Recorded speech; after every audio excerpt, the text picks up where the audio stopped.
Kaixo herritarrok, ze muzeate? Ni hementxe, etxian, txintxo, zeu bezalaxe.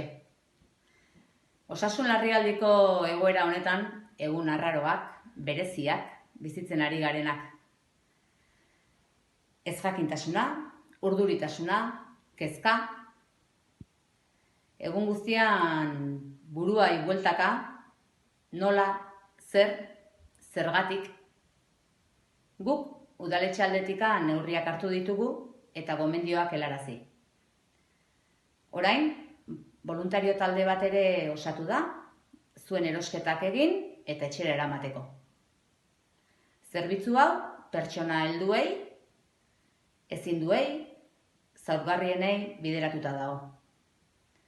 Aldan neurrian erosketak Bilabonako denda txikietan egingo dira, denda hauek ere larrialdi egoera honetan bizirik mantendu behar dutelako. Eskerrak eman nahi dizkiet koronavirusaren aurka eta gure osasunaren alde egunero lanean ari diren osasungintzako langile guztiei.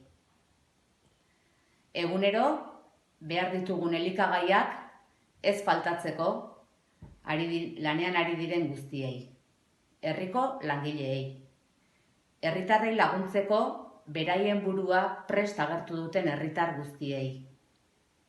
Eta bereziki zuei, Amasa Bilabonako herritar guztiei. Zentzu osoz eta arduraz jokatzen ari zarete. Eta jarraitu horrela. Hau, denon artean egin beharreko ahalegina da.